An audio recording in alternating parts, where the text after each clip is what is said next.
तो ये दिवाली की बात है। दिवाली के दिन सभी घरों में माता लक्ष्मी का वास होता है, सभी घरों में। और एक ऐसा घर है जिसमें भूत प्रेत का वास हुआ है। तो जानिए कैसे भूत प्रेत का वास हुआ है। दीपावली का दिन था। पूरा गांव रोशनी में डूबा हुआ था। हर गली में दियों की कतारें सजी थीं। बच्चों की हंसी और पटाखों की आवाजें चारों तरफ गूंज रही थीं। हवा में मिठाइयों और अगरबत्तियों की खुशबू फैली हुई थी। लोग अपने घरों को सजा रहे थे, लक्ष्मी पूजन की तैयारी कर रहे थे और खुश थे कि एक और साल शांति से बीत गया। उसी गांव के आखिरी सिरे पर एक पुरानी हवेली खड़ी थी। ऊंची दीवारें, टूटे हुए झरोखे और काले पड़ चुके दरवाजे। वर्षों से कोई वहां ठीक से नहीं रहा था। गांव वाले उस जगह के पास जाने से भी कतराते थे, क्योंकि उनके अनुसार वहां कुछ अशुभ था।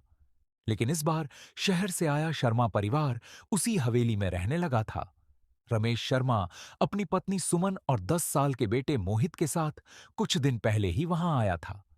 रमेश इन बातों पर विश्वास नहीं करता था। उसके लिए ये सब अंधविश्वास था।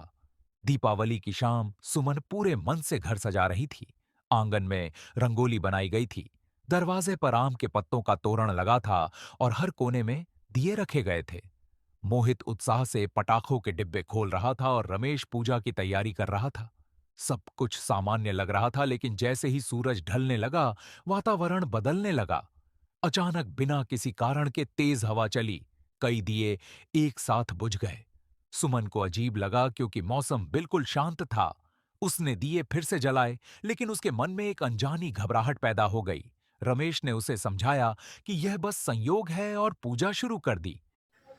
अब देखो, ये आत्मा इनको मारेंगी बहुत गंदी तरीके से, इसलिए इसको लास्ट तक देखना। जैसे ही आरती समाप्त हुई, घर के पीछे वाले दरवाजे से चरमराने की आवाज आई। रमेश चौंक गया। वह दरवाजा उसने खुद बंद किया था। उसने जाकर देखा तो दरवाजा आधा खुला हुआ था। बाहर अंधेरा था और हवा में अजीब सी ठंडक थी। रमेश ने दरवाजा बंद किया, लेकिन उसके शरीर में सिहरन दौड़ गई। उसने पहली बार उस हवेली के बारे में सुनी बातों को याद किया, लेकिन फिर खुद को समझाकर वापस आ गया। रात गहराने लगी।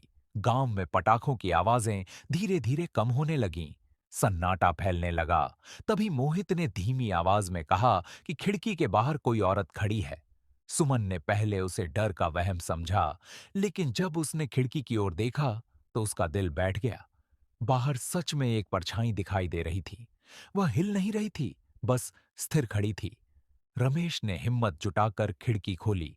बाहर कोई नहीं था, लेकिन जमीन पर जो निशान थे, उन्हें देखकर उसके पैरों तले जमीन खिसक गई। वे पैरों के निशान उल्टे थे। रमेश ने तुरंत खिड़की बंद कर दी और तीनों एक दूसरे को देखने लगे। तभी अचानक पूरे घर की लाइटें एक साथ बुझ गईं। दियों की लौ नीली पड़ गई। हवा में सड़ांध और जलने जैसी गंध भर गई। अचानक किसी के हंसने की आवाज आई, कर्कश दर्द से भरी हुई। सुमन ने पीछे मुड़कर देखा और उसकी चीख गले में ही अटक गई। सामने एक औरत खड़ी थी। उसके बाल बिखरे हुए थे, चेहरा जला हुआ था, आंखें पूरी तरह काली थीं और उसके पैर उल्टे थे। वह चुड़ैल थी। उसने धीमी लेकिन डरावनी आवाज में कहा कि यह घर कभी उसका था। उसका नाम कामिनी था। इसी हवेली में दीपावली की रात उसे जिंदा जला दिया गया था। उसके अपने ही परिवार ने उसे धोखा दिया था। उस दिन घर में दिए जले थे, लेकिन उसकी चीखों को किसी ने नहीं सुना। उसी रात से उसकी आत्मा इस हवेली से बंध गई।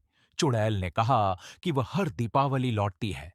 उसे दियों की रोशनी चुभती है, क्योंकि उसी रोशनी में उसका खून बहाया गया था।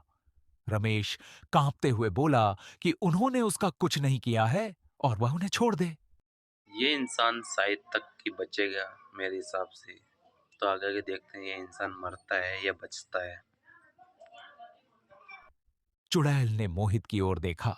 कुछ पल के लिए उसकी आंखों में इंसानी भाव दिखाई दिए। उसने कहा कि अगर उसकी अस्थियां ढूंढकर नदी में प्रवाहित कर दी जाए तो उसे मुक्ति मिल जाएगी। आगे आके देखो, अभी बहुत कुछ होना बाकी है इस कहानी में। डर के बावजूद रमेश और सुमन तैयार हो गए। आधी रात को वे हवेली के तहखाने में पहुंचे। वहां की दीवारें काली पड़ी थीं और फर्श पर राख जमी हुई थी। एक कोने में जली हुई हड्डियां पड़ी थीं। जैसे ही उन्होंने उन्हें उठाया, पूरी हवेली कांपने लगी। चुड़ैल की चीखें गूंजने लगीं, दिए अपने आप बुझने लगे और दीवारों पर खून जैसे निशान उभर आए। किसी तरह वे अस्थियां लेकर बाहर निकले। जैसे ही सुबह की पहली किरण दिखाई दी, सब कुछ शांत हो गया। हवा साफ हो गई, चुड़ैल गायब हो चुकी थी। सूरज की रोशनी हवेली में फैल गई, जैसे बरसों बाद उस जगह को सुकून मिला हो। मोहित ने अपनी मां से पूछा कि क्या वह फिर आएगी। सुमन ने उसे गले लगाकर कहा कि अब अंधकार खत्म हो गया है और दीपावली का असली मतलब पूरा हो गया है। लेकिन गांव वाले आज भी कहते हैं कि उस हवेली में हर दीपावली की रात एक परछाई जरूर दिखाई देती है, जो याद दिलाती है कि कुछ जख्म समय के साथ भी पूरी तरह नहीं भरते। और दोस्तों, ये कहानी आपको कैसी लगी कमेंट में जरूर बताना। ऐसी और मजेदार कहानियों के लिए हमें सब्सक्राइब करें, ताकि हमारी कहानी सबसे पहले आपके पास पहुंच सके।